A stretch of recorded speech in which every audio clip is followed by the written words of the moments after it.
Please be seated.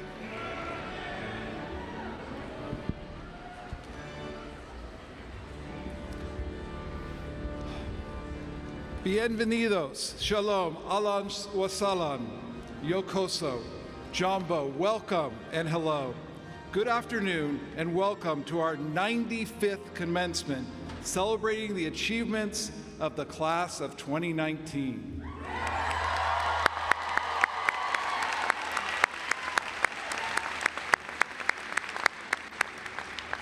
We begin with a proud McGeorge tradition, our national anthem sung by Professors Carrie Bricker, Clark Kelso, Jay Leach, Jeff Prosky, and Jared Wong. Please stand for our national anthem and then remain standing for the invocation by Reverend Laura Steed, Associate Multi-Faith Chaplain from the University of the Pacific.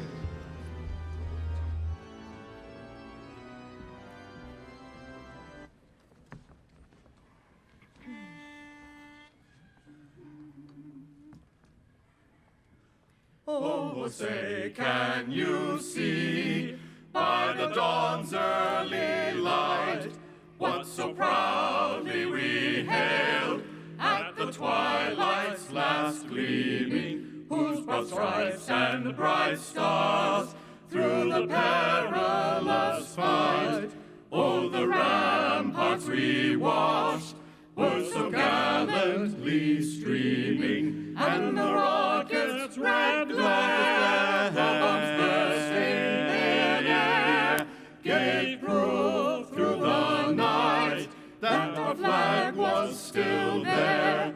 Oh, say does that star-spangled banner yet wave? Oh, the land of the free, and the home of the brave.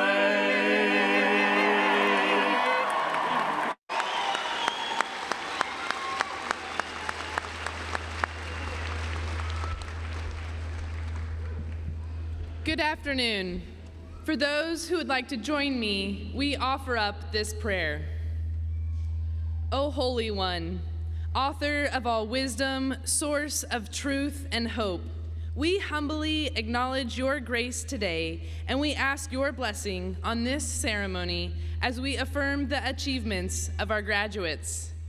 We are mindful of your work in our lives, and we are filled with gratitude for the students who today achieve an important goal and move on to new beginnings, opportunities, and challenges.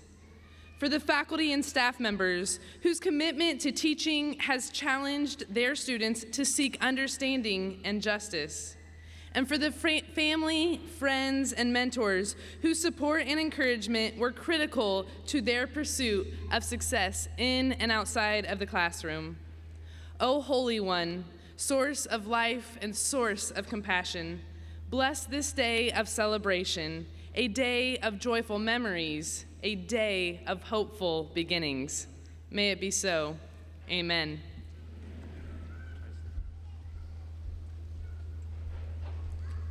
Thank you, Reverend Steed. Please be seated.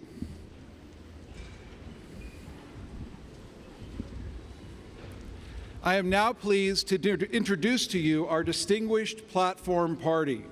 As I call the names of those on the platform, please rise and remain standing. Please hold your applause until all have been introduced. First, from our University Board of Regents, Kevin Huber, President of the Board of Regents, and the Honorable Arthur Scotland.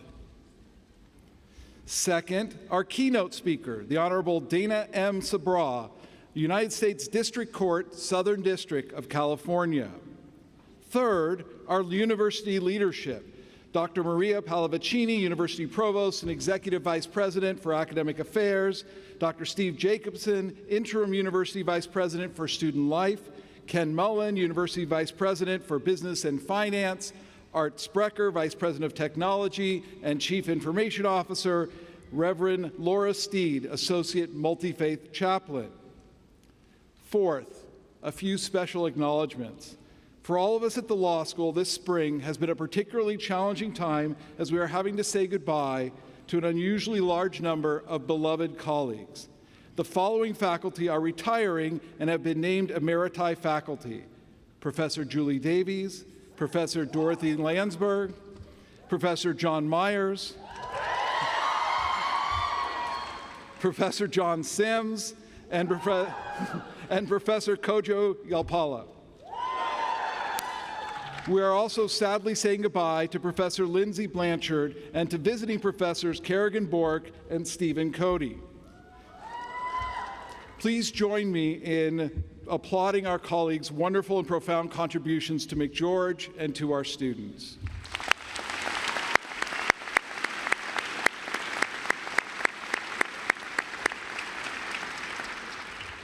Finally, I'm proud to recognize my distinguished faculty colleagues.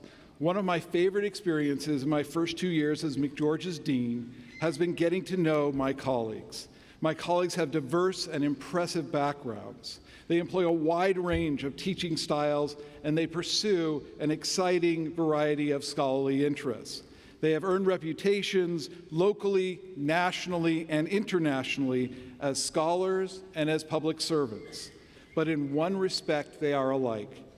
Their first priority is educating our students to become outstanding members of the legal profession. Members of the faculty, please stand and be recognized. And then please join me in applauding them all.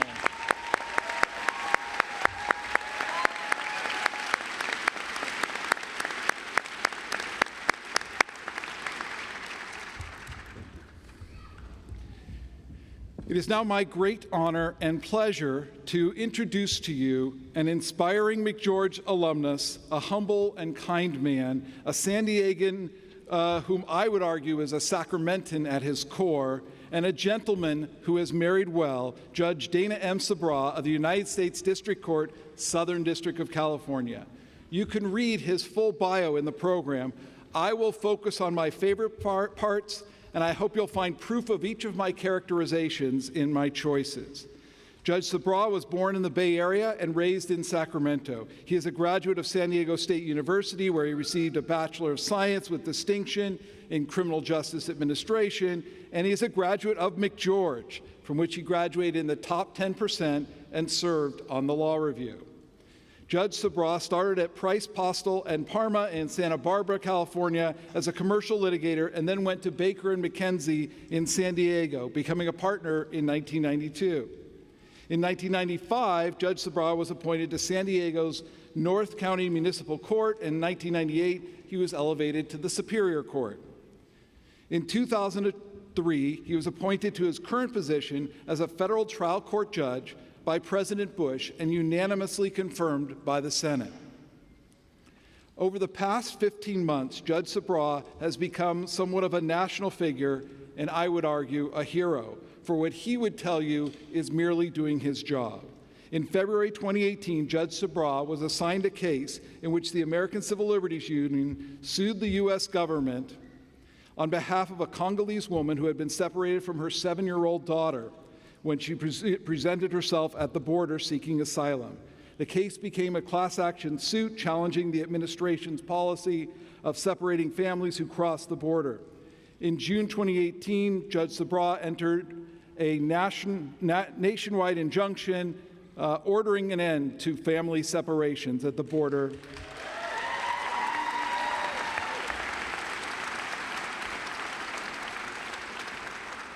And requiring the immediate reunification of all children separated from their family members under the policy. I'll give you a clap for that, too. In July 2018, Sabraw suspended family deportations for 1 week until family reunifications could be completed. In August 2018, he ruled that it's the government's burden to reunite separated migrant families. For his steadfast commitment to the rule of law, Judge Sabraw was awarded the Outstanding Jurist Award by the San Diego County Bar Association earlier this month. And he was named the 2018 San Diego Person of the Year by the San Diego Union Tribune. I'm going to quote from the Union Tribune's nomination and approval of him. Quote, Judge Sabraw's middle name is Mikado, a nod to his Japanese mother. Mikado means truth in Japanese. In a year that has featured such attacks on family, decency, the law, and the truth, the editorial board chooses Dana Mikado Sabraw as its 2018 San Diegan of the Year. His honest, thoughtful oversight of a complex case shouldn't be forgotten, end quote. Judge Sabraw is married to a powerhouse McGeorge alumna, Summer Stephen, who serves as the elected district attorney for the county of San Diego. Please join me in welcoming Judge Sabraw to the podium and thanking him for his dedicated service to our country and for making McGeorge look so good.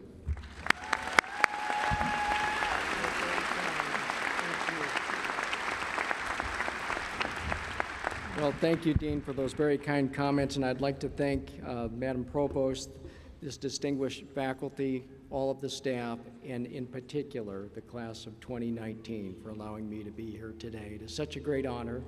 It is so delightful for me to be back to my alma mater. This is a great institution. No doubt it has trained you well. 34 years ago, I was in this building. I have no recollection of who the commencement speaker was, and by tomorrow morning, neither will you. But hopefully, you'll remember the message. Think about this. You are among a privileged few in the best country in the world. You are a select group of highly educated people with the noblest professions waiting for you. And with that will come great opportunities and great responsibilities. You are about to embark on a magnificent journey. Be cognizant of that and chart your life accordingly. Be the architect of your life. I'm in my 6th decade of life. I'm about to enter my 25th year on the bench. And what I have observed over those years are 6 ingredients common to every professional who practices at the highest level and, more importantly, lives a joy-filled, satisfying, and productive life. These 6 ingredients are all within your control. And I'd like to spend the brief time I have with you discussing those 6 ingredients. Number 1, reputation. Guard your reputation. It's all we have. It takes a lifetime to cultivate a good one, and you can forfeit it in a single misguided act. How do you cultivate and maintain a good reputation? Ethics, civility, and preparation, and I'd like to explore each one of those. Ethics. In matters of ethics, see no shades of gray. We live in a time where everything is seemingly relative. Not so with ethics. It's black and white, right and wrong. Over 30 years ago, I was a young associate at a blue-chip law firm. I was trying to become a partner. I was cultivating a book business with a particularly favorite client of mine. I was very close to this client. It was a large hotel chain. We were sued. I wanted to prevail in this litigation. I wanted to maintain the respect and confidence of this client. The allegation was that my client was paying for a certain cable channel, paying for one room only and piping it into several hundred rooms. You're not supposed to do that. I went through my discovery. I had several hundred documents to review. And lo and behold, there was a smoking gun. There was a document that did disclose to the opposing side, if it were to be produced, exactly what we were accused of. And I have to confess, my initial instinct was, how do I not produce this? I have to win this case. Fortunately, I had a mentor. I went down the hall. I asked David Doyle about this. I gave him the facts. He asked immediately, is it privileged? Is there some lawful right of privacy? Is there some other legal mechanism by which we need not disclose this document? And the answers were clearly no. He then immediately said, well, then we have to produce it. And that clarity, that direct response was so helpful to me. It gave me great sense of peace to do what is right. And when we do what's right, the right outcome always comes about. I have found that in times of emotional attachment, it could be a friend, a client, a family member, ask something of you.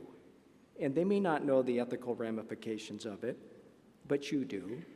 Take a moment to reflect. Ask your mentor, if you have one, Ask what would your mother do in this circumstance. You will find the answer once the emotional cloud removes. The ethical answer surfaces quickly, and it's straightforward. My mentor had a wonderful plan with this litigation I was talking about. He said, why don't we set it for an early neutral evaluation conference before the magistrate judge? We were in federal court, so we did that. We set it. We settled the case on very reasonable terms, and we did it before the discovery deadline. So that document lawfully did not have to be produced. When you do what's right, the right outcome always surfaces. Just do what's right. Right has the right of way. Civility. Let it be your guiding light. We are a profession, not a business. You never know who you need to know. And by that, what I mean, it's uncanny how we never know or suspect that the person we're dealing with will later in life have some influence over you or some opportunity you're pursuing. We ought to treat people respectfully. It's the right thing to do. We also live in a time where everything requires a quick response, and there are so many who respond in the heat of battle, in the heat of moment, in litigation or a project or engagement. It's by email, Twitter, or text. Ask yourself, before you press send, 5, 10, 15, 20 years from now, if that email surfaces in a public way, will I be proud of it? Will I stand by it? If the answer is no, revise it. We also live in a time where everything has to be put in writing. That's fine, but that should not be your mindset. Your mindset should be, if I say it, it is so. If I make a representation, you can bank on it. When I applied to the federal bench 16 years ago, I didn't know President Bush. I didn't know anyone in Washington. What they did is they vetted me by calling people in San Diego, where I made my reputation. Your word is your bond. Also, invariably, as you move on into these professions of ours, you're going to run into opponents. And there seems to be an awful lot of opponents who are working out their very personality disorder in your litigation or in the project you're working on. That is all too common, and it will occur. But there's a simple response to how you deal with people like that. You always deal with them on the merits, never personally. In the highest profile litigation that I have, the best lawyers are involved. There's enormous pressure on them by their clients to win, to prevail. And yet these are the litigators who are the most professional. They always go at it hard on the merits, but never personally. Preparation. This is the great equalizer. It doesn't matter where you go to law school. It doesn't matter whether you're in the top 10% of the class. It doesn't matter whether you're in law review. 90% of you are not in the top 10% of the class. No one cares except maybe your mother. But in the real world, all that matters is who you are, what you bring to the table. Preparation is the key. Each case, each project should take a little piece out of you. You should live it, own it, be in it, 100%. It's like a long hike. At the end of the day, you come back, you feel exhausted, but you have that wonderful feeling of satisfaction and reward. Your professional life should be no different. Every great performance is rooted in preparation. The best trial lawyering I see are not from lawyers with fancy law degrees. They're the most prepared. They know every exhibit. They know depositions by page and line number. It allows them to be free and spontaneous and in the moment. Preparation, it's the great equalizer. How do you cultivate and maintain your reputation? Ethics, civility, and preparation. Number 2, have a mentor. It's been said long ago, show me a man's idol and I'll show you the direction of his life. In today's vernacular, show me a person's idol and I'll show you the direction of her life. Aristotle said, we are what we repeatedly do. Excellence is not an isolated act, but a habit. If you have a mentor, you will emulate, you will become like them. I mentioned my mentor, and I was fortunate to have several others. I was like a human puppy to these individuals. I buttoned my jacket like them, I argued motions like them, I took depositions like them, I tried cases like them. I wanted to emulate my life after theirs because they had a way of going that brought great respect not only to their profession but their personal lives. And by emulating them, I hope to develop the habits of excellence.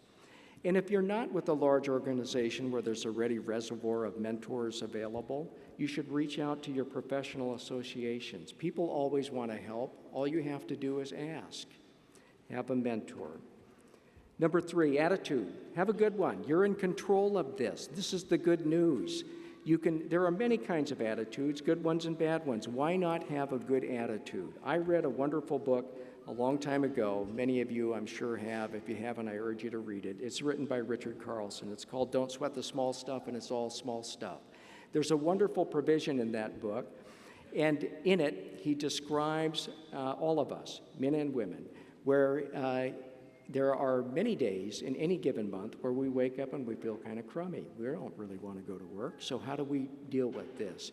He said, be gracious, be kind, and do that to the next person and the next, and soon your day will rise. And don't confuse graciousness with weakness. The most vigorous, formidable advocates I know are the most gracious. Justice Ming Chin is a good friend of mine. He serves on the California Supreme Court. He has a motto in life, which I love. It's 2 words, constant improvement. That is based in humility. It's all about self-assessment. How can I improve? How can I change my attitude to make your day better and mine? Have a good attitude.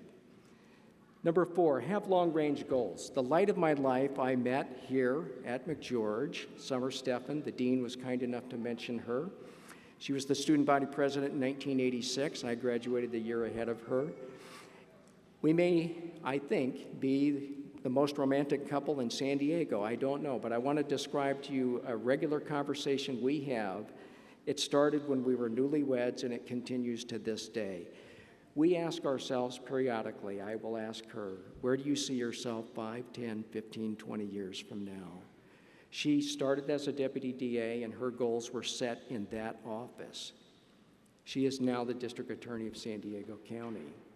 She's not superhuman, although I think she is.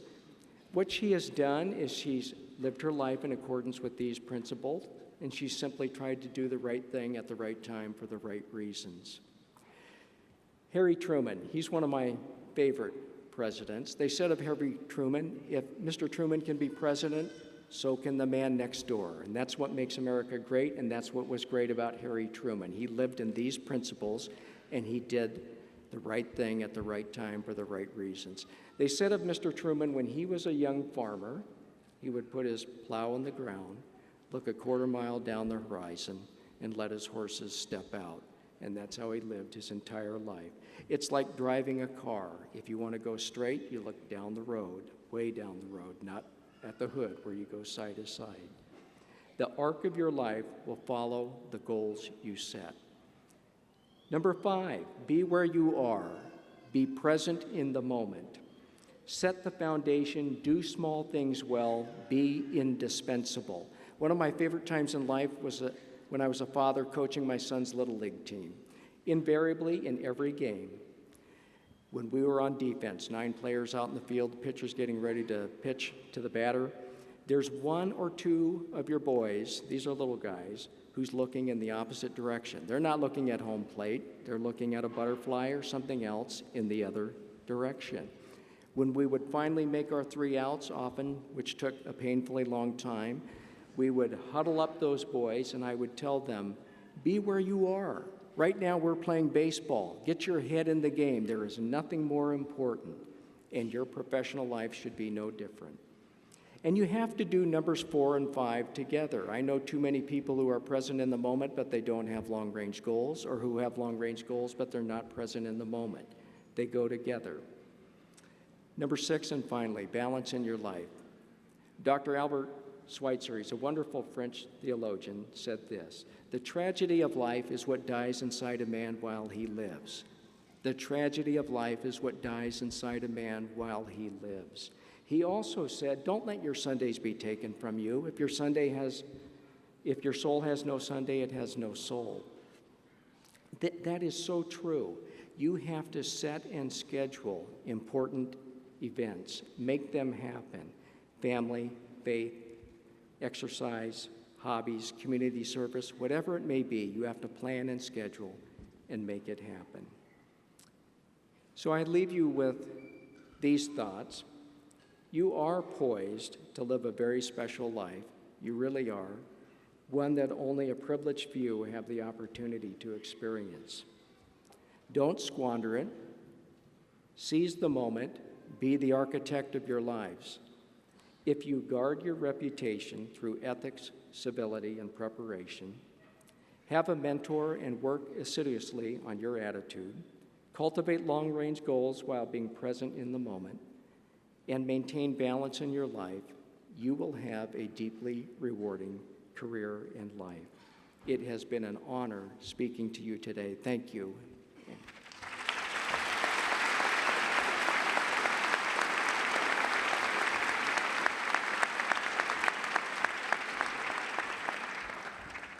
Thank you, Judge Sabraw. It is now my distinct pleasure to introduce our Provost, Dr. Maria Pallavicini, who will convey her personal congratulations to the class of 2019. Provost Pallavicini serves as the university's chief academic officer and has overall responsibility for the institution's educational and research programs, faculty, library services, and continuing education. Dr. Pallavicini holds a Bachelor in Biochemistry from UC Berkeley and a doctorate in pharmacology from the University of Utah. She has taught freshman general education courses on stem cell biology, as well as advanced upper division and graduate courses in cancer biology and genetics. She is internationally recognized for her research in stem cells in health and disease, particularly stem cells in cancer.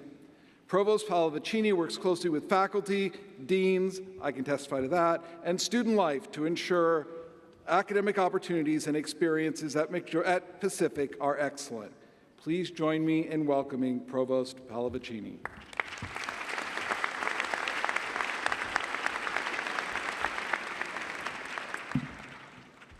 Congratulations, graduates.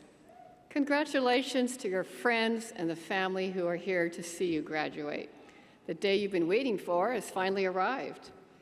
I want to thank our distinguished Board of Regents, our faculty, our staff, for all the support that has gone into making this a very special day for each of you and for your families. You, our graduates, have worked tremendously hard to get here today. But we also know that there have been so many people along your side who have been there to support you through those very tough times and to celebrate when you have success. So we're all extremely happy for you and so very proud to call you Pacific graduates. I'm delighted to be here to celebrate the accomplishments of the class of 2019. I'm proud to call you graduates. Allow me to say a few words about your faculty. The faculty, your faculty, is the core of an academic institution and of McGeorge. And Pacific's McGeorge faculty is truly outstanding. They're not only dedicated and passionate about teaching and scholarship, but I think many of you know they've been compassionate advisors and mentors for each of you. I want to personally thank our faculty. So professors, thank you for your dedication to our students.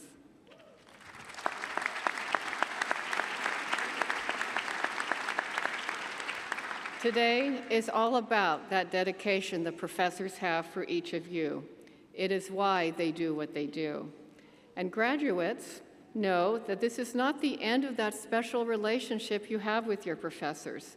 It marks the beginning of lifelong connections as alumni.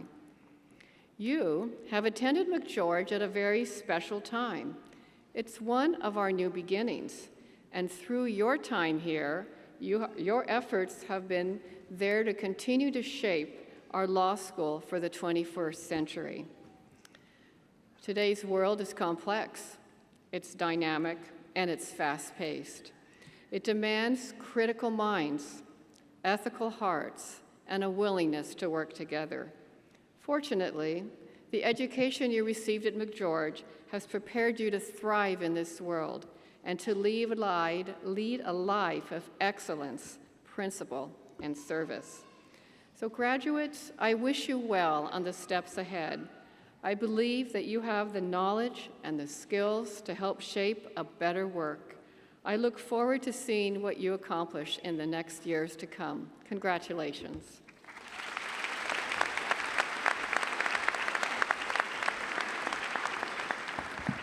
Thank you, Provost Pallavicini.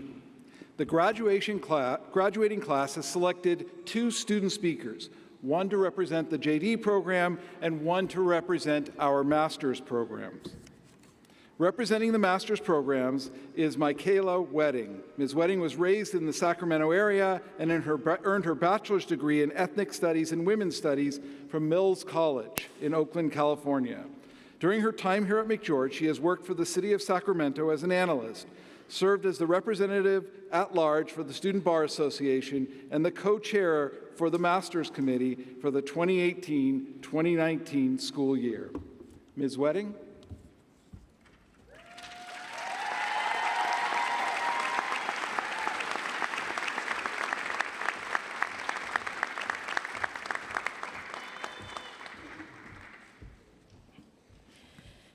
Good afternoon, distinguished guests, families, students, and the class of 2019.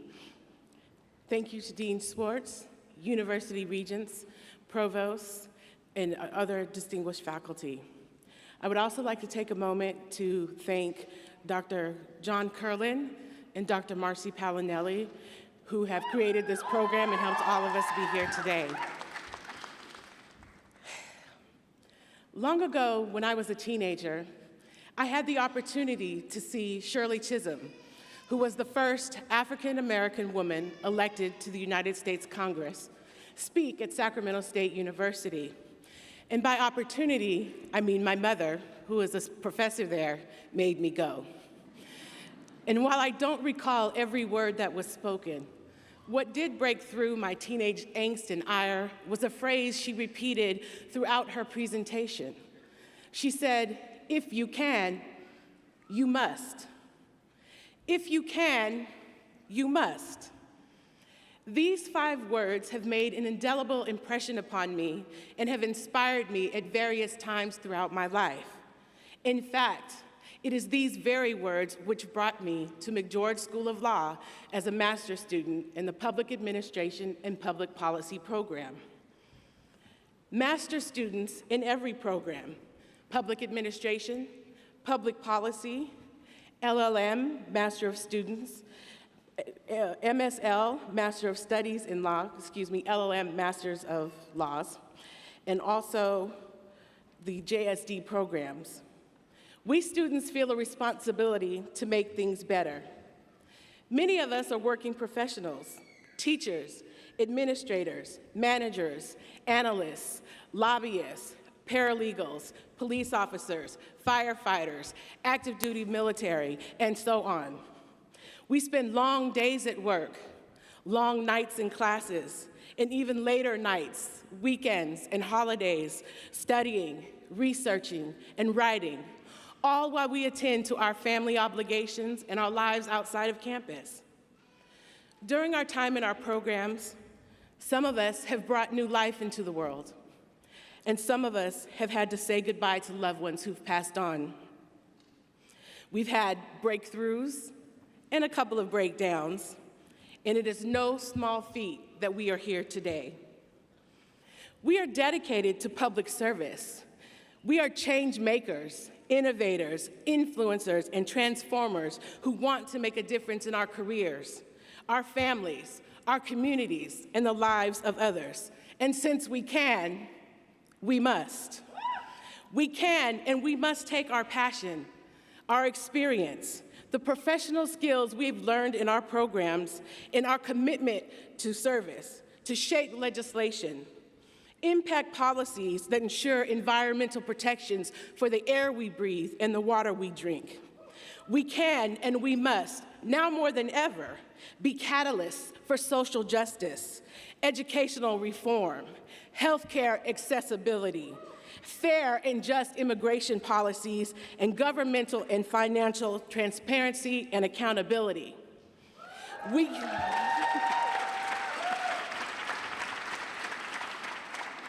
can and we must improve our leadership, promote economic equality, equity, and enhance our societies. We can, therefore, we must. And while this call of action beckons us today, it is also a day of celebration.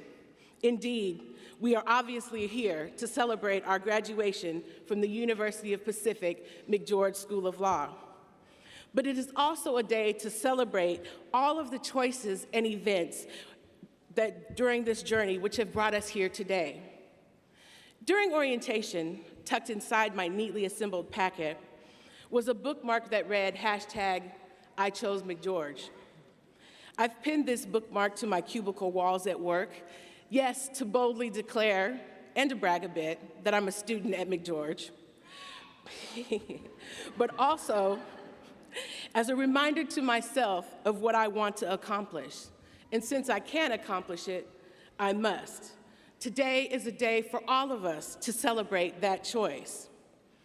It is also a day to celebrate our families and the faculty and administration who have supported us along the way, sometimes with sweet, kind, encouraging words, and sometimes with that bold directness that says, snap out of it, get it together, and finish what you started.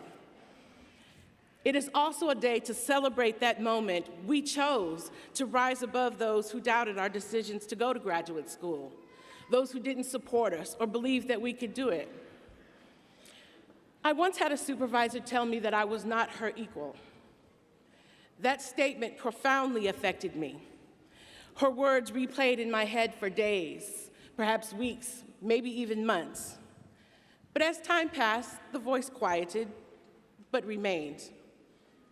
And one day, by happenstance, my new supervisor pulled me to the side and said, "No one here is better than you. You deserve a seat at the table. You can do this." That was a pivotal and emotional moment which changed my life. And there they were. The words Ms. Chisholm had spoken some 30 years ago began to resound louder and louder and louder. You can, so you must. And today, I am here with all of you. So as we walk across this stage and move on to our careers and our lives, when you don't know if you should do something, say something, change something, remember, if you can, you must. And today we celebrate that we did. Thank you and congratulations to the class of 2019.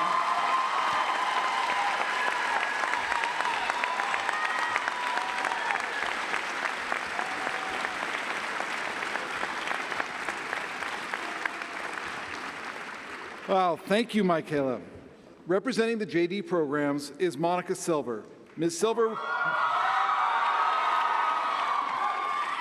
some of you know her. Ms. Silver received her bachelor's degree in political science with a minor in human rights from the University of California, Davis. Over the last 3 years, she has worked as a constituent services representative for Sacramento City Council member Eric Guerra, and as a legal intern for the California State Parks Department, and finally as a clerk for the Office of the California Attorney General. During her time at McGeorge, Ms. Silver received a concentration certificate in the Capital Lawyering Program, represented the Jewish Law Students Association on the Diversity Affairs Committee, and served as Vice Chair and 1L Competition Committee Chair for the Moot Court Honors Board during her 3rd year. Most recently, she was awarded a graduate award for outstanding student achievement and was named the McGeorge Appellate Advocate of the Year. Ms. Silver.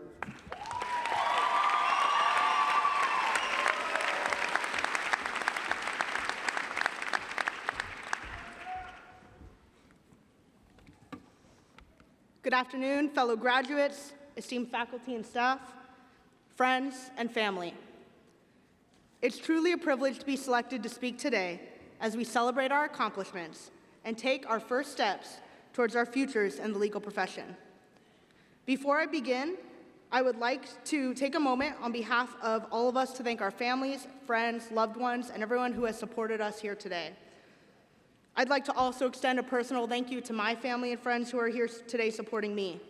It's truly because of all of you that I have made it this far, and I know that every graduate in this room today feels the same about their families and friends.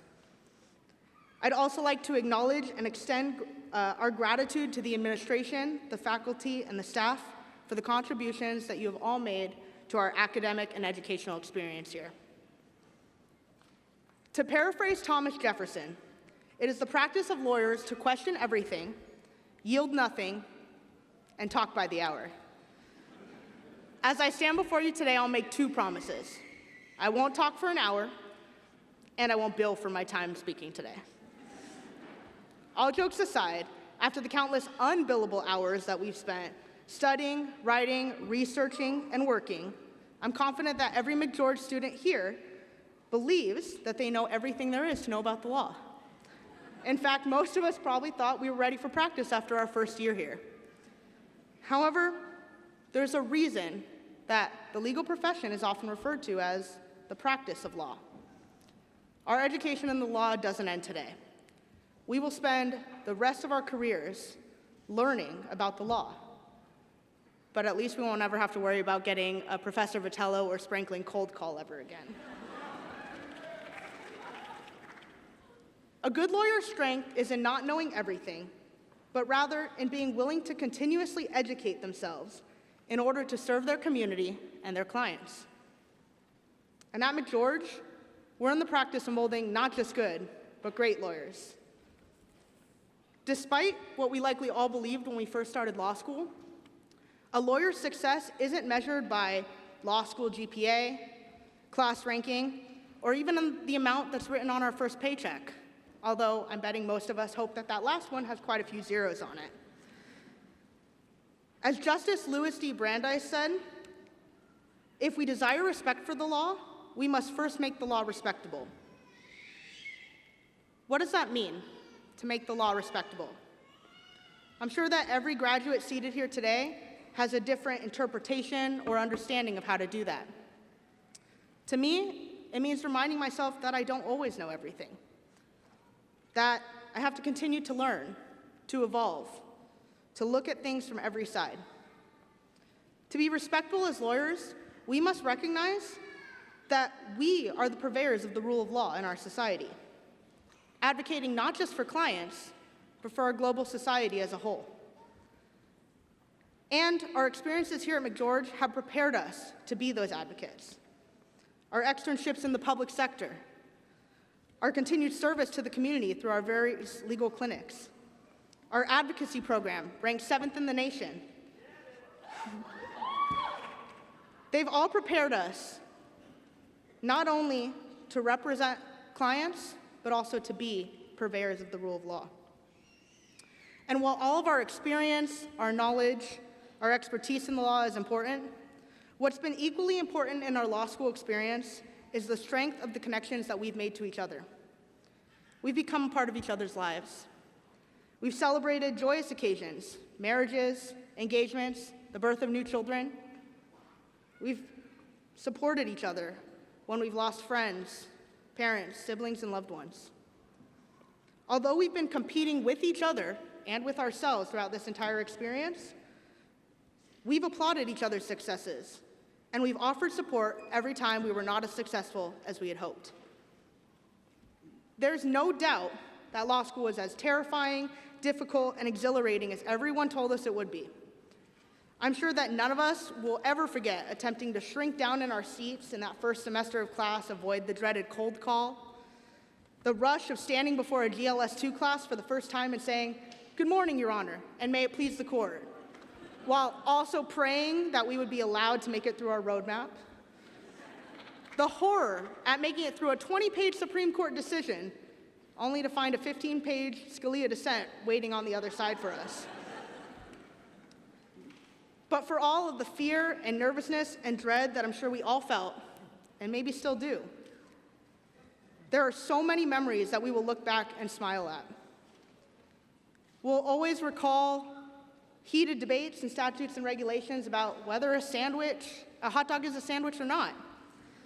We'll remember Oscar-worthy performances that our friends gave as mock trial witnesses for our trial advocacy course. We'll never forget the excitement of traveling the world with friends to learn from Justice Anthony Kennedy, or the chaos of lost baggage, 10 hours in a Berlin airport line. And we'll definitely never forget overcoming true bedlam at the Final Four arguments to watch our roommates be named top advocate. While those experiences are now behind us, new ones lie ahead. As American attorney Christopher Darden once said, I chose to go to law school because I thought that someday, somehow, I would make a difference. McGeorge has a long history of generating legal professionals who have made a difference, both in the Sacramento community and beyond. We celebrate the diversity of our community by ensuring that all faiths, races, genders, sexual orientations, and political views are represented on campus. In fact, just in the 3 years since I've been a McGeorge student, we've established the Campus Center for Inclusion and Diversity specifically for that purpose. Because of the opportunities and programs developed here at McGeorge, I'm confident that sitting here amongst the graduates of the class of 2019 today are outstanding civil litigators, future prosecutors, public defenders, political leaders, and judges that will proudly serve the community at large and will fight for what they believe in. So in the words of the notorious RBG, I'd like to leave my class with this message. Go out and fight for what you believe in, but do it in a way that will lead others to join you. Congratulations, class of 2019.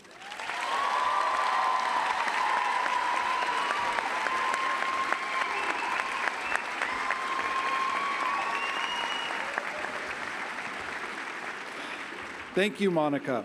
We now turn to our principal order of business, the happy task of awarding Juris Doctor degrees to 160 candidates, Master of Laws degrees to 19 candidates, Masters of Science of Law to 12 candidates, and Masters of Public Administration and Public Policy to 35 candidates. Marshals, please prepare the candidates. As our candidates start wandering towards the front, I am grateful for the opportunity to make some brief remarks. So Monica cited Justice Brandeis and Ginsburg. I'm going to go in a different direction. One of the 20th century's greatest thinkers once said something that reflects a critical message that I want you all to take in. That great thinker is Christopher Robin, who told his friend Winnie the Pooh something I wish to tell you. Promise me you'll always remember you're braver than you believe and stronger than you seem and smarter than you think. Look around you at each other, class of 2019. Right now, you may only be able to see your colleagues as the collection of the person who perhaps had a little too much fun at Barrister's Ball, the person you maybe wished had spoken a little bit less in class, and that jerk who edged you out for the highest grade in Professor Kurland's or Professor Brungis's class. Your colleagues are much more than that. You can be great.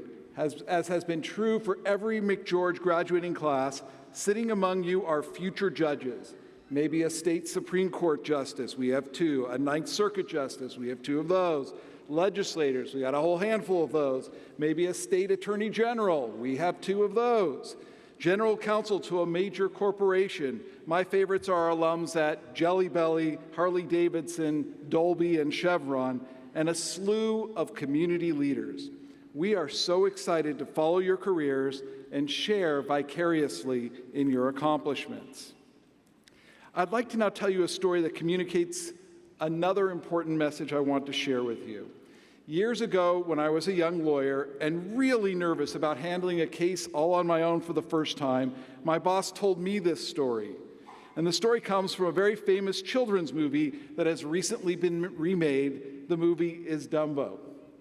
So in the movie Dumbo, his friend, a mouse, realizes that with his giant ears, Dumbo can fly. But Dumbo doesn't believe it, so the mouse convinces him that he's got a feather, a magic feather, and that with that feather, Dumbo will be able to fly, and Dumbo does start flying. Towards the end of the movie, Dumbo is performing in the Big Ten, and he's swooping around, and he drops the feather, and the mouse is sitting on his shoulders and screaming, no, you could always fly, you never needed the feather at all. And at the very last moment, he swoops up and is able to fly without the feather. So here's my message to you. As you've been studying here at McGeorge with our brilliant faculty, it may have sometimes seemed to you, or maybe even often, that you needed us to understand what you needed to learn to be effective professionals, that you could not make it on your own. But you are here today because you do not need us anymore. We are your Dumbo's feather, and we believe you will always be capable of the brilliance you've demonstrated during your time at McGeorge. In the back of your program, you may have noticed a faint image of a feather. I hope you will take the program with you when you leave here today as a reminder of the fact that you will do great things on your own. My final note is one of appreciation. All of us know the many solitary hours of sweat and tears you have devoted to your studies. It is stunning how much work you put into these 2 or 3 or 4 years, and you have touched our lives in innumerable ways. But nearly all of you had support.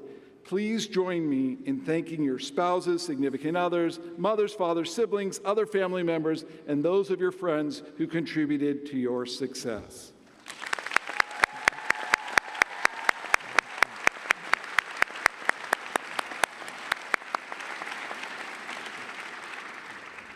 We are now ready for you to receive your degree.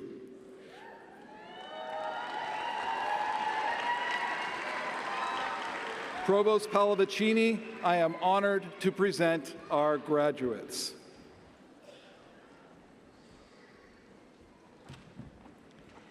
So with the authority vested in me by the Board of Regents, I confer upon you the academic degree for which you've qualified, with all the rights, privileges, and responsibilities pertaining thereto.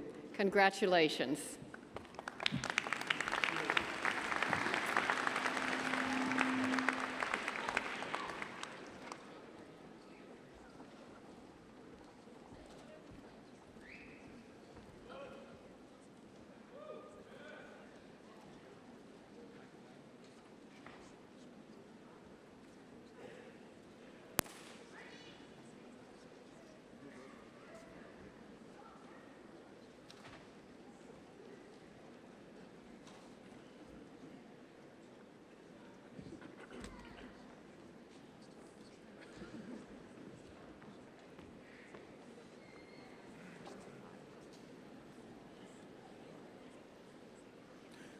Now presenting the candidates for the degree of Master of Public Administration and Public Policy, beginning with those members of the class of 2019 selected by our Faculty Committee on Honors and Awards for special recognition.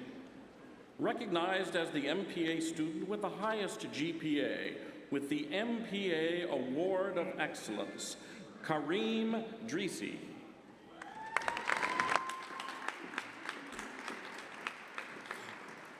Also recognized with the MPA Award of Excellence, Alina Joy.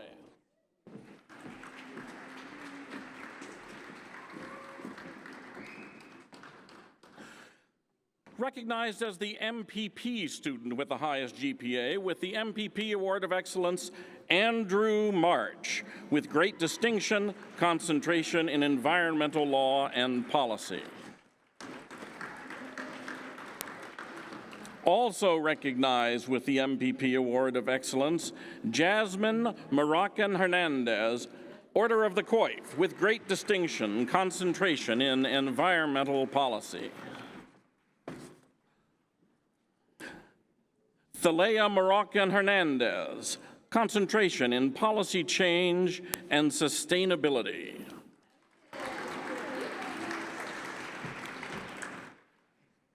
Conrad Sugimoto, concentration in environmental policy. Kevin Rolfness. David Cookish.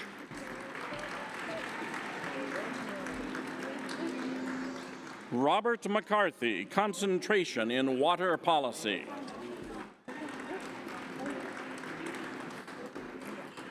Ronnie Slimp, with wife Heather, twins Elliot and Shepard.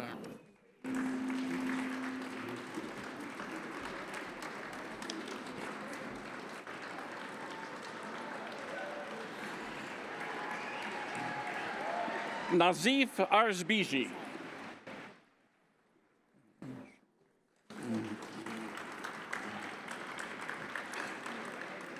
Ahmad Khalid.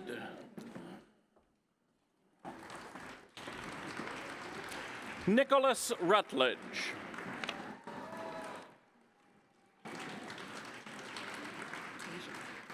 Tasia Stevens.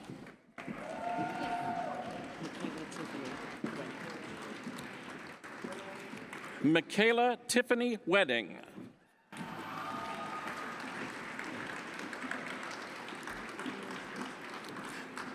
Jacqueline Salvi. And friends.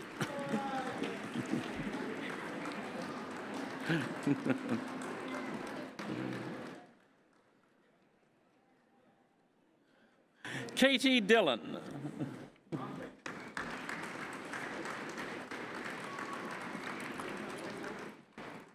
Sally Lee.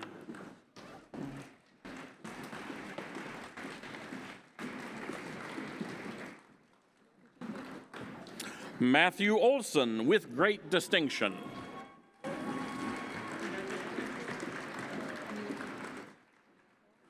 Jennifer Barajas.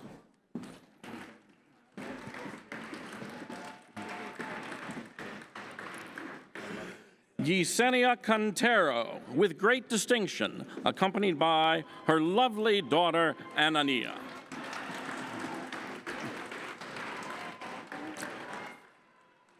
Morgan Dixon.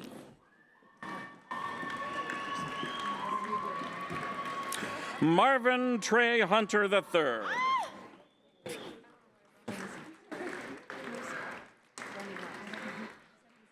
Janelle Gottlob.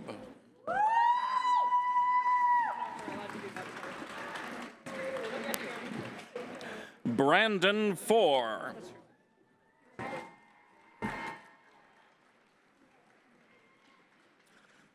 Madison Dwelly.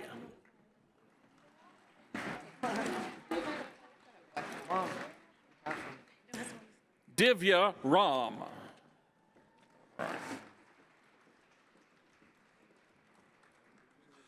Onya Jail Woods with sons Noah and Xavier.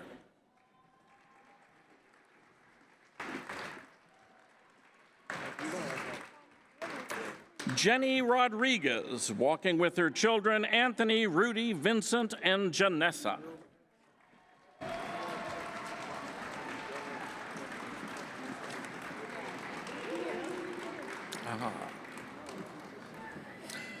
Major Kenneth Jones. With him are his students who just enlisted in the United States Army.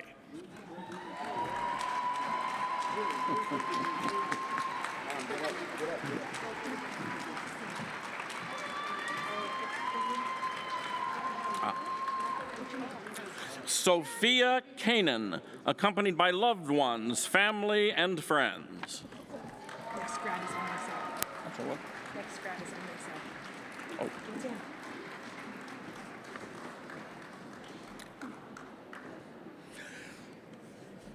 Now presenting the candidates for the degree of Master of Science in Law, beginning with those members of the class of 2019 selected by our Faculty Committee on Honors and Awards for special recognition. Recognized as the MSL student with the highest GPA with the MSL Award of Excellence, Brandon Wells.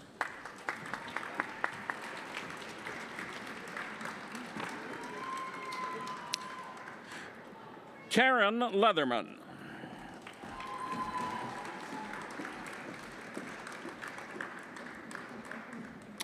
John Erickson Sugumisea Ponce.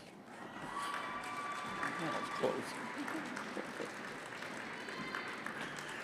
Brianna Finney with a concentration in health law.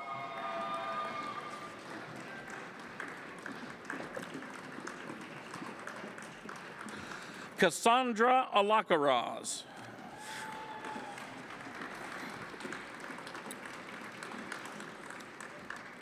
Dwight Frederick Kramer with his wife, Nicole. She's the first LLM Transnational business practice. Who is?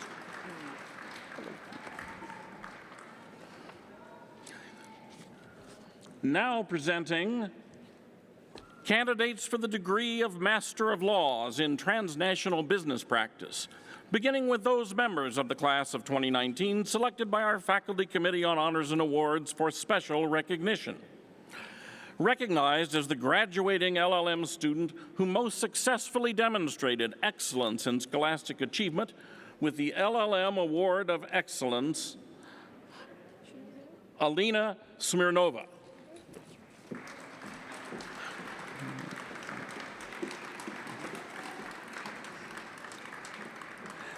Tyee Scums Dokie, concentration, LLM in International Business Transactions.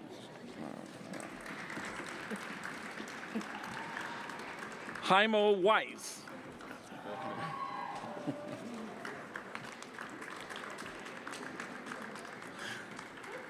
Valentin Speckler.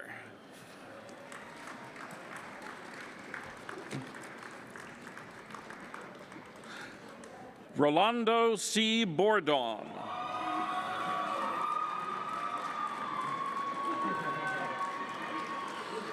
Halima Karimi.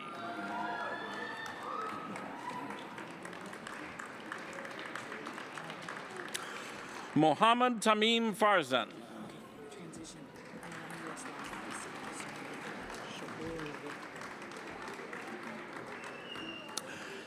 Now presenting the candidates for the degree of Master of Laws in U.S. Law and Policy.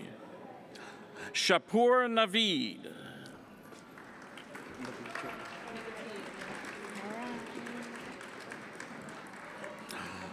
Mohammed Nabil Jamil.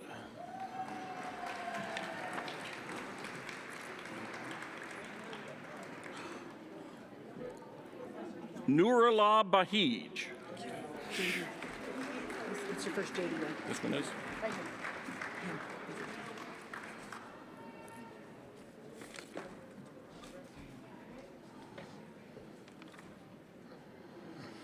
Ladies and gentlemen, the Master of Public Administration and Public Policy, Master of Science and Law, and Master of Laws class of 2019.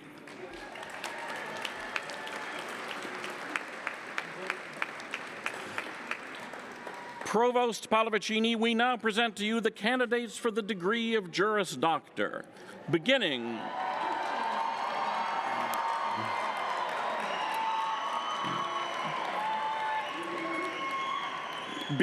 with the valedictorians, salutatorian, and those members of the class of 2019 selected by our Faculty Committee on Honors and Awards for special recognition. The valedictorian for the day division of the class of 2019 and recognized for overall scholastic accomplishment with the Outstanding Scholastic Achievement Award, Michael C. Hopkins, Order of the Coif with great distinction.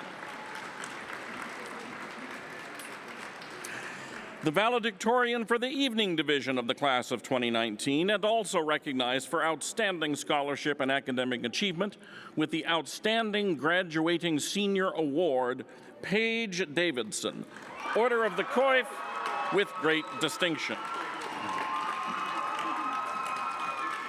The salutatorian for the day division of the class of 2019 and also recognized for outstanding scholarship and academic achievement with the Outstanding Graduating Senior Award, Megan McCauley, Order of the Coif with great distinction. Recognized for overall scholastic achievement with the Outstanding Scholastic Achievement Award for the evening division, Alexis Carol Holmes, Order of the Coif with great distinction. Recognized by the committee for having remarkable contributions to the McGeorge community with the Outstanding Student Achievement Award for the day division, Monica Alyssa Silver, with distinction and a capital lawyering concentration, Order of the Barristers. Also for the day division, Stephen Reitenor Myers, with distinction, concentration in capital lawyering. And for the evening division, Joanne F. Horta Baez, with distinction and a concentration in international law.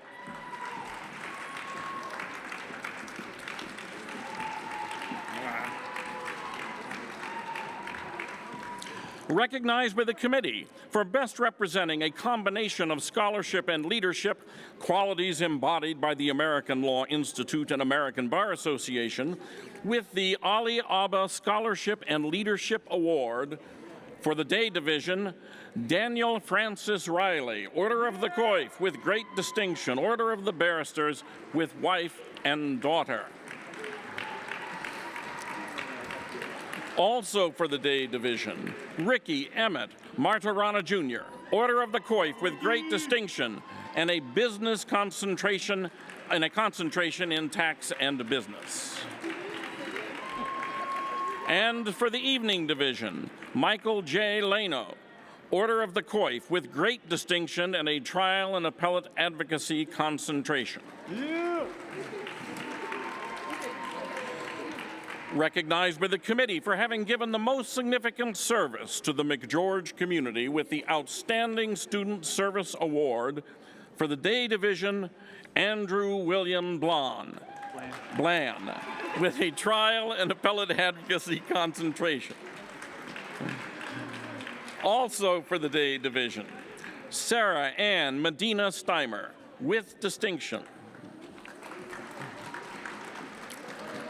Also for the Day Division, Kristen Isabel Moya, with a business concentration, health concentration, and a tax concentration, who has passed the February 2019 bar exam.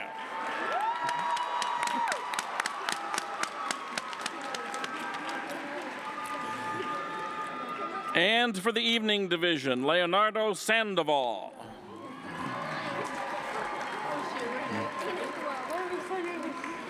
Recognized by the committee for having gone above and beyond their role to work as a proponent of diversity and inclusion with the Champion of Diversity and Inclusion Award. For the Day Division, Sydney Marie Reyes with a capital lawyering concentration and family.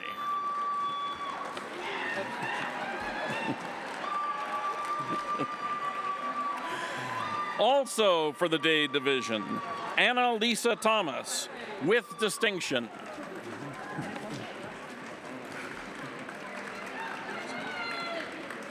And for the Evening Division, Anthony Abdelsyed.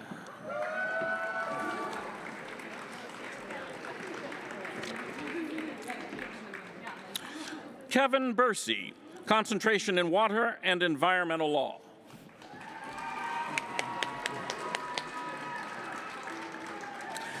Caitlet Scarlett Haar, with distinction, concentration in environmental law and capital lawyering.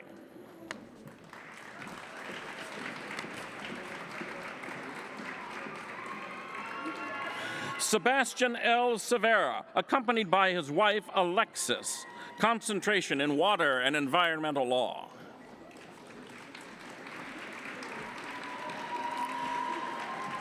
Casey Amanda Shorak, accompanied by her daughter, Maggie Finn, concentration in environmental law with distinction.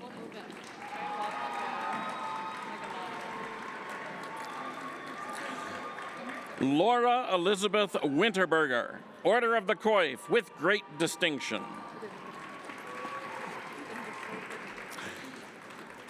Jessica S. Johnson, Order of the Coif with great distinction, concentration in water and environmental law.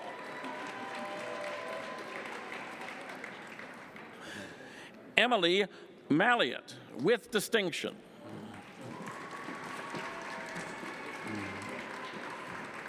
Caitlin Green, concentration in trial and appellate advocacy. Cassandra Ninke, with distinction, Order of the Barristers.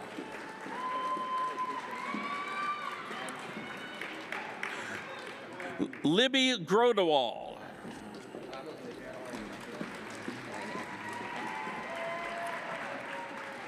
Bridget Guerra, concentration in trial advocacy.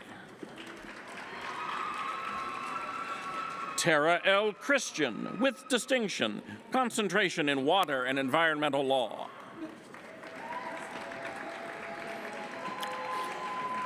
Simon A. LeBleu, concentration, tax and business.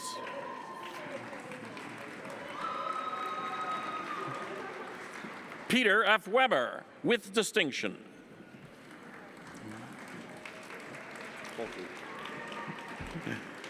Gino Folke, concentration in environmental and water law.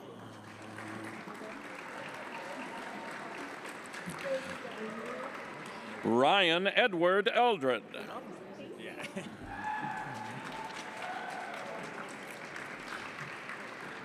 Matthew Robert Ray, with distinction.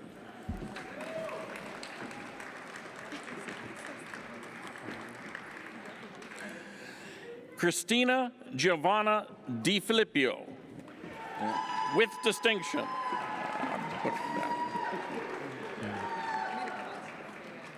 Jessica F. Gondera, with distinction. Lawrence S. Presley, concentration in trial and appellate advocacy.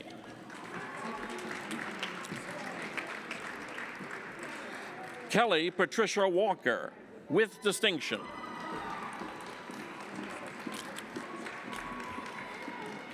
Spencer Sachs.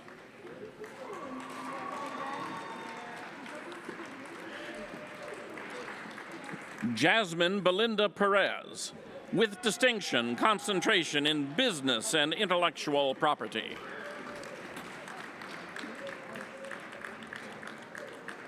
Savleen Carr, with distinction, concentration in intellectual property.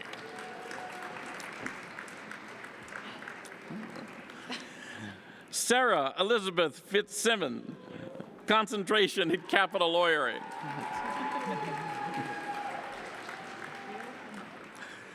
Mariella Gina Cohen, with distinction.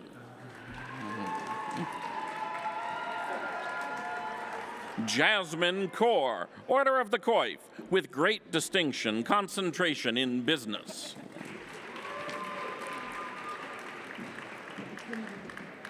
Kimber Murray Cates, with distinction.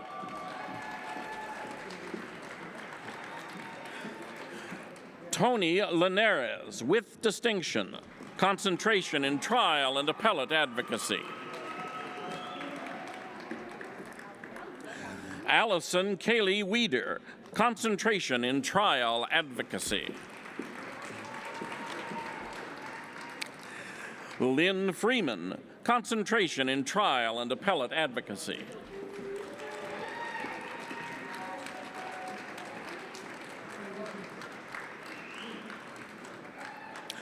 Crystal Evelyn Viruet.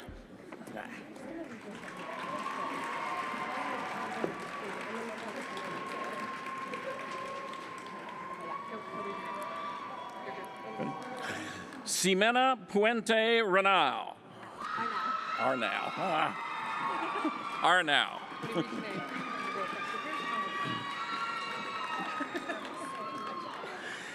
Jeanette Gabrielle Malinowski.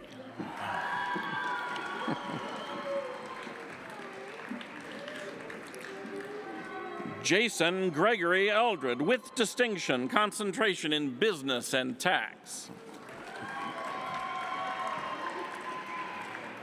Ryan Justin Sharp, concentration, business and tax.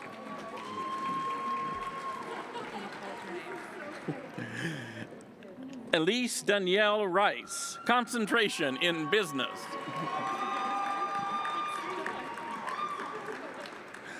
Antoinette Ponce Ranit, concentration in environmental law. Victoria Nicole Jones, concentration in business with her father, Major Kenneth Jones.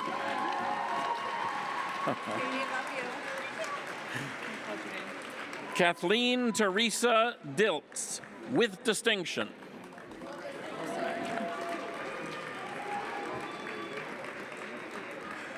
Juliana Marie West, with distinction, concentration in capital lawyering, accompanied by her totally awesome daughters, Natalie and Alina West. Rachel Lynn Weatherby, accompanied by her husband.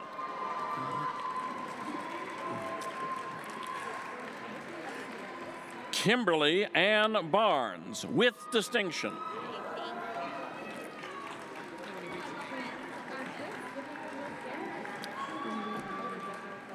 Rebecca Mills, concentration in water and environmental law.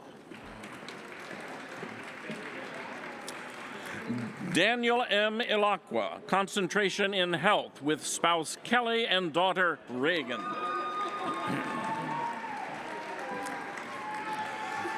Shelley Marie Barsom, Order of the Coif with great distinction.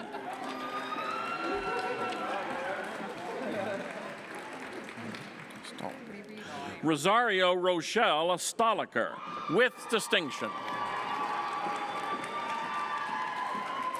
Dane M. Willis, with distinction.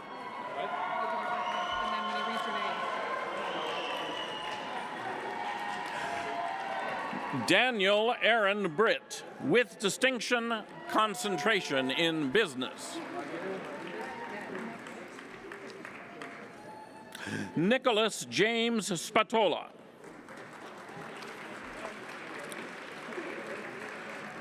Matthias J. Muralatos, concentration in intellectual property.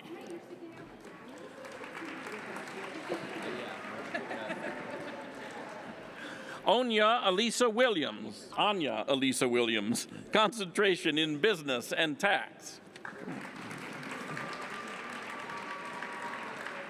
Chase Medeiros, negotiations team. Ashley Monique de Guzman, Order of the Coif, with great distinction, concentrations in business law, trial and appellate advocacy, and intellectual property. Mock trial team, negotiations team. Gabrielle Malari Babayan.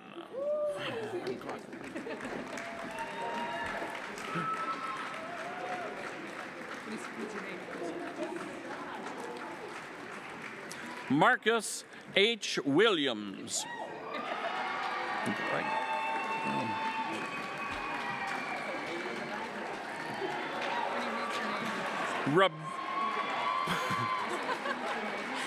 Rebecca Ann Giannoni, concentration in trial and appellate advocacy.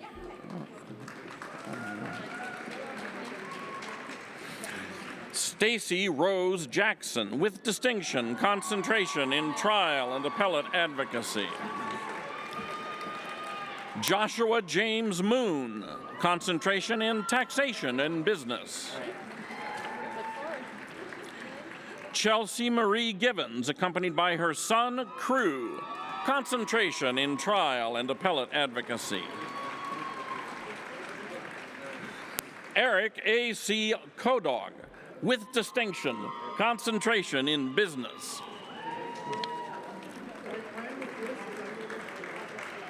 Nicholas Earl Bennett, with distinction, concentration in capital lawyering. Victoria Kathleen Frazier, concentration in trial and appellate advocacy. Rachel Lynn Chesterfield, concentration in trial and appellate advocacy.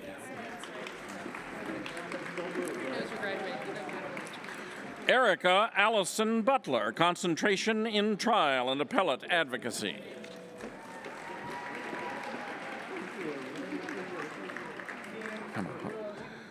Crystal P. Hamaha.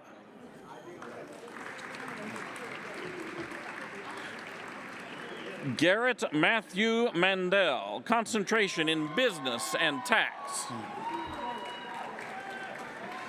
Brandon Murray Bobb, concentration in trial and appellate advocacy.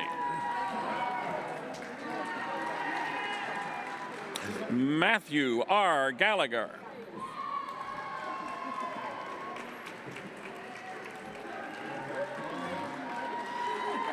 Ashley Elaine Smith, Order of the Coif, with great distinction, concentration in business law. This is accompanied by, and then that's my pronunciation. Alicia Escobedo, accompanied by Edgar Velasco. Oh, hey, Professor. How you doing? Brianna Grant, accompanied by her sister. Concentration in trial and appellate advocacy. David Ferozi.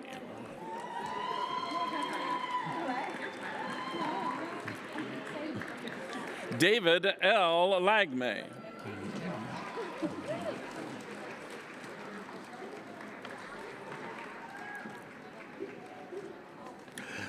Brittany Lee Hart, walking with her son Colfan, with distinction, concentration in business and trial and appellate advocacy. Velvet M. Henderson.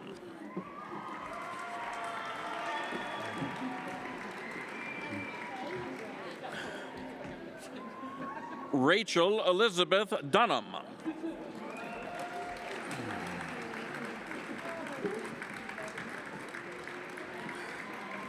Leah E. Parrish, just past the February bar. Same. I put it down here. Ashley Vasquez with her daughter, Gianni. Just past the California February bar with great distinction.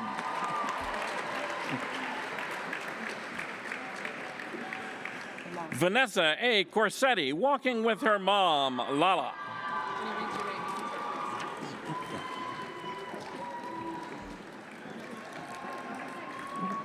Peter Joshua Scott, with grandfather and parents. Concentration in trial and appellate advocacy. Andrea Michelle Dominguez, with kids Nick and Noah. Concentration in trial and appellate advocacy. Megan Catherine Thomas.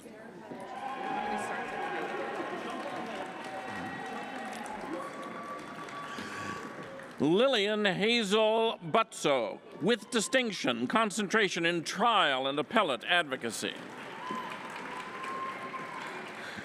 Kevin G. Magetto, with distinction. Kyle M. Harrison, with distinction. Benjamin Curtis Taggart, with distinction, concentration in capital lawyering, environmental law, trial, and appellate advocacy. Susanna Maradian, with distinction.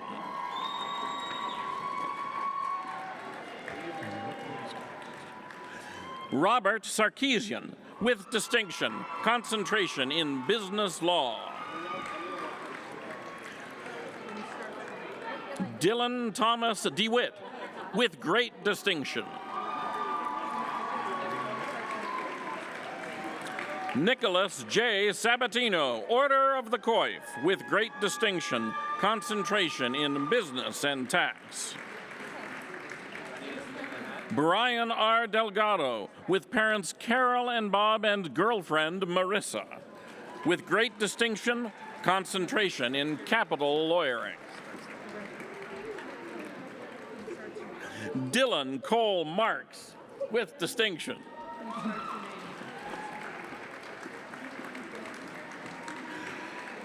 Henry John Mantell, with distinction, concentration in capital lawyering.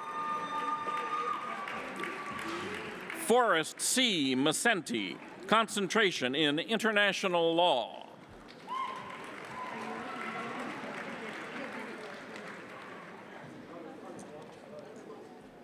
Elizabeth Ramirez Barragan, concentration in international law, accompanied by parents, Elizabeth and Bentonville.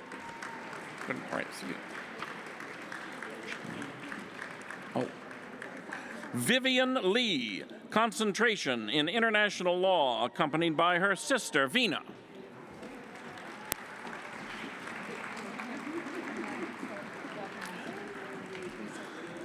Olivia Charlotte Chu.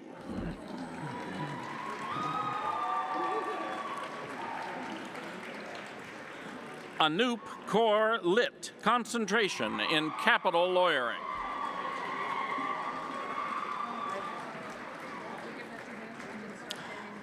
Eduardo Alfonso Limon Medina, concentration in international law. Roberto Jimenez, with daughter Maggie, with distinction. Nolan W. Kessler, accompanied by his parents, Rebecca and Steve Kessler. Order of the Coif, with great distinction, concentration in business. Jeffrey S. Vernosh.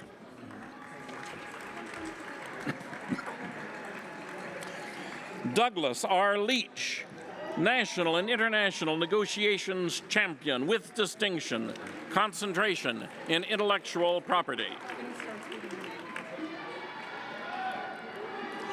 Nathan C. Holland, with Davidson Drew, concentration in trial advocacy.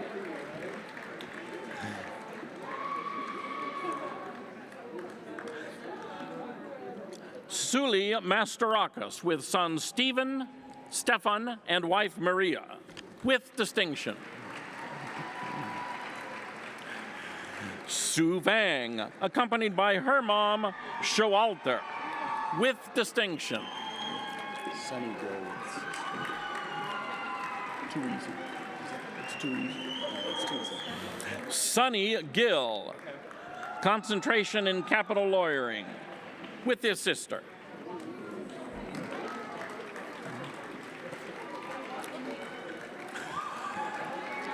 Tariq Boulad, with his mother Nachida Boulad and sister Susan Boulad.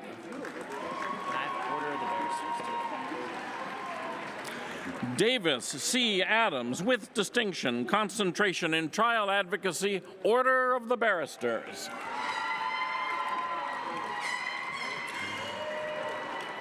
Connor Nikolai Ashidi, with distinction, concentration in international. And my mother's here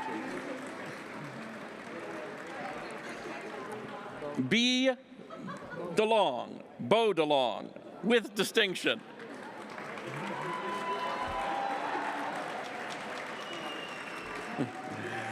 Kyler C. Radin, concentration in water and environmental law. I'm working with my husband. Ajayi is the son. Joy Ajayi. Joy Ajayi, concentration in international water resources and environmental law, walking with her husband.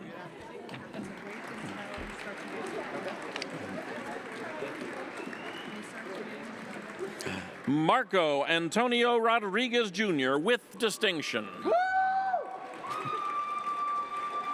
Jared Joaquin Aranda. Jared Joaquin Aranda, concentration in capital lawyering. Trevor Terao Wong, with distinction.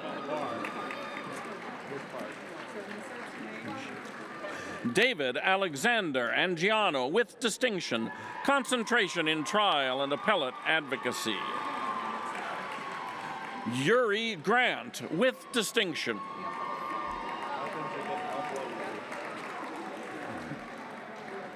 Sochi Leah Graham, with family.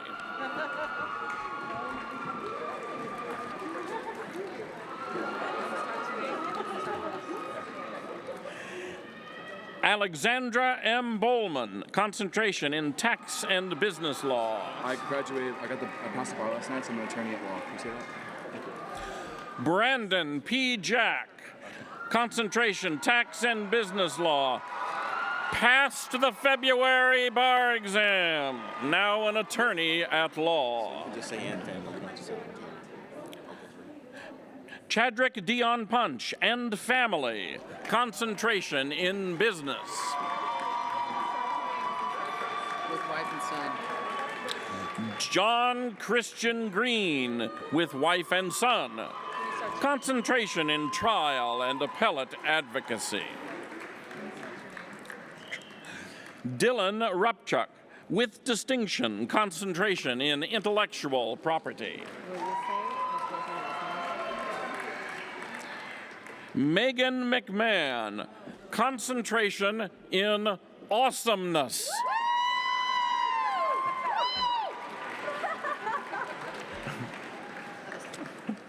Morgan B. Hendley with distinction.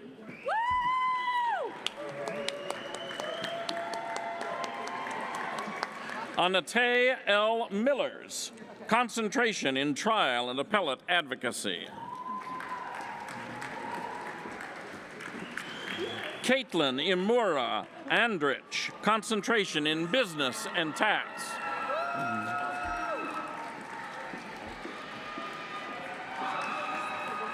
Whitney Dolores Duckworth, concentration in trial and appellate advocacy.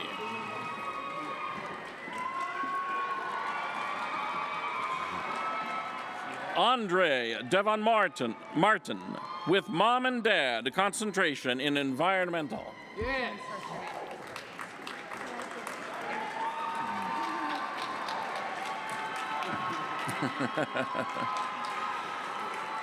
Emily Catherine Matthew, concentration in business law.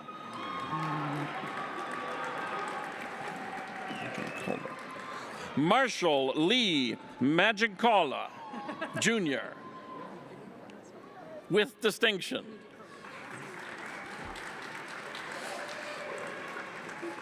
Jack Austin McCormick.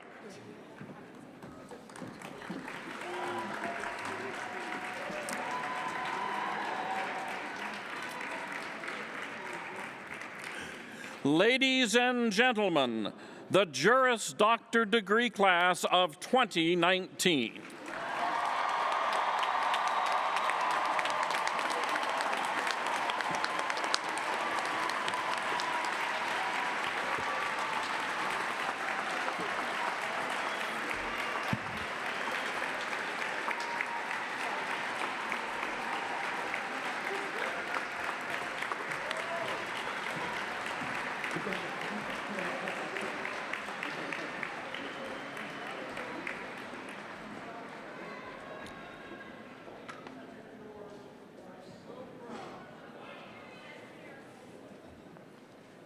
Like one more time.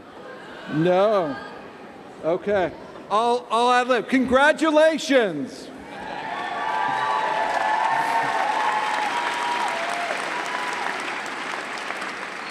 We at McGeorge are so proud to have been witness to the successes we have celebrated here today.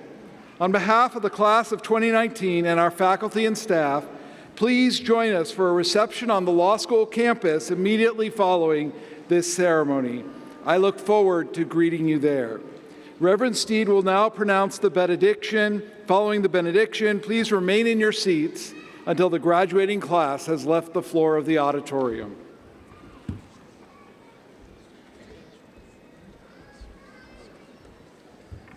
Congratulations, graduates. Receive now this blessing. Eternal wisdom, source of all knowledge and truth, we ask your blessing as we depart from this joyous occasion. Knowing that you are present with us, we step forward with confidence towards the future. Bless, we pray, the graduates as they begin a new chapter of their life. May they always be surrounded by community who support them when challenges arise, and challenge them if idleness sets in. And may they seek to use the knowledge, skills, and lessons gained at the McGeorge School of Law to help create a more just and compassionate world. O Holy One, ever living and true, bless all of us gathered here today, that we may go forth with joy and thanksgiving. May we seek always to help all those who are in need and be blessed in the task of doing so. With hope as our guide, together we say, Amen.